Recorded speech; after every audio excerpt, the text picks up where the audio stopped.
I was adopted. I never knew my real mother. Rather, I knew her at one time, but I left her side when I was too little to be able to remember. I loved my adopted family, though. They were so kind to me. They ate well, I lived in a warm and comfortable house, and I got to stay up pretty late. Let me tell you about my family real fast. First, there's my mother. I never called her Mom or anything like that. I just called her by her first name, Janice. She didn't mind it at all, though. I called her that for so long. I don't think she even noticed. Anyhow, she was a very kind woman. I think that she is the one who recommended my adoption in the first place. Sometimes I would lay my head against her in front of the television and she would tickle my back with her nails. She is one of those Hollywood mothers. Second, there's Dad. His real name was Richard, but he never really liked me much, so I began to refer to him as Dad in a desperate attempt to gain his affection. It didn't work. I think that no matter what I called him, he would never love me as much as his own child. That's understandable, so I really didn't press the matter. The most notable attribute of Dad was his unmoving sternness. He was not afraid to pop his children when they did something wrong. I found that out before I could use the restroom properly. He didn't hesitate to spank me. Well, I'm in line, and it's because of his methods. Lastly is my sister. Little Emily was really young when I was adopted, so we were about the same age, but she was slightly older.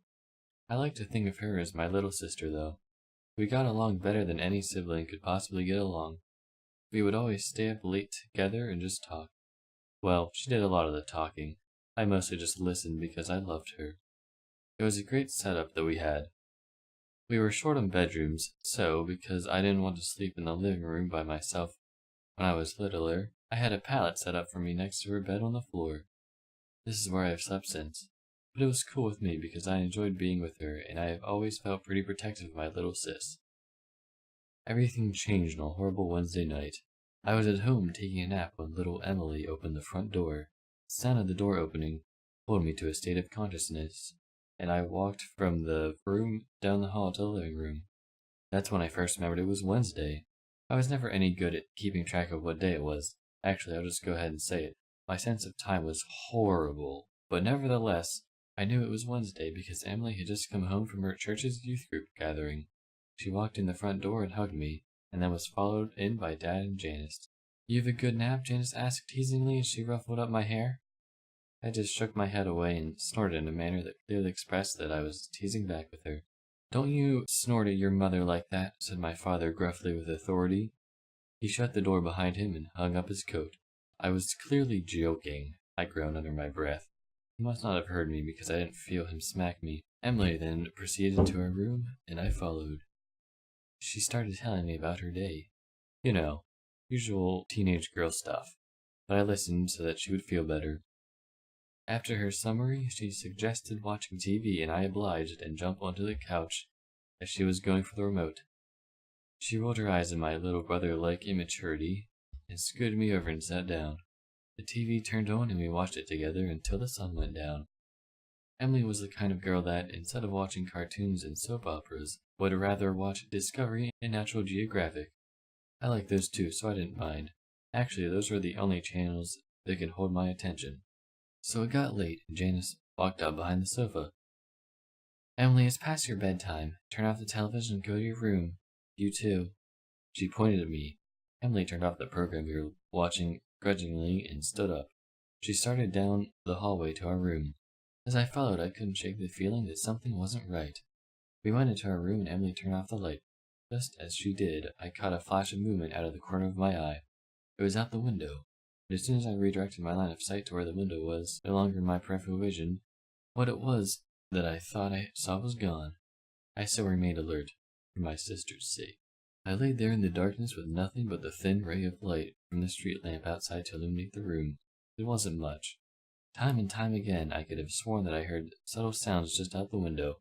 A twig break, leaves crunching, clothes jostling, and all the while I could smell a faint stench of sweat and blood. I kept my eyes open most of the night. The sounds outside subsided and the smell left my nose. I began to feel at ease. My eyelids closed. Not long after that I heard a very loud crash on the other side of the house. I was up in an instant. There's someone in the house, I barked with extreme adrenaline coursing through me. Wake up! I shrilly pleaded with Emily. She did, and as soon as I saw her sit up, I ran to my parents' room. Dad was dead. His neck was splayed open and gaping as blood spilled out of it. Off the bed and onto the floor. I saw that the master bedroom's door was closed, and just before it, on the outside, was a man. A man. I don't feel comfortable calling it that. He was very large and rugged. He turned around and saw me, and that's when I saw him accurately for the first time. I won't forget it. His eyes were large and beady, and trapped with lust. He was styling a beard that was badly unkempt with blood dripping off. His clothes were dirty and his face was cold. Just then I noticed the same horrid smell of sweat and blood from earlier, but this time it was overwhelming. He saw me. He saw me and grinned with a set of crooked yellow teeth. That smile threw me off. I thought that I was going to die. Then he turned back to the bathroom door, completely unperturbed by my presence. I was terrified and didn't know what to do. I just yelled and cried. I watched as he shouldered through the door that was Mom's only protection. I watched as he raised the large razor that he was carrying, but had obviously neglected to use properly. I watched as he sliced her open and tore her to shreds. I then heard something, the last thing that I wanted to hear. It was Emily's scream coming from behind me.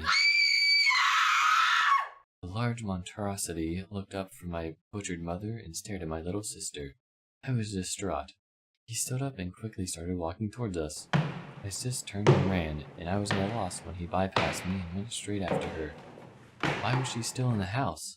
Had she not assessed the situation and run? Apparently not, and now she was dead and I was alone. I ran after them both. I expected the man to kill her as he had the rest of my family, but I was sadly mistaken. He grabbed her by the arm and jerked her as a way to make clear that he was in control. He dragged her through the house. I was making all the noise I could now, hoping and praying that someone would come to my aid. He mustn't take her, not her. As he passed me, I backed against the wall and whimpered with terror. Why? He didn't respond except by putting his free hand on my head, while Emily screamed in the other and saying, "Good boy." He gave another crooked grin and a very cold, unnatural laugh. I followed him to the door, where he dragged my helpless sister after him.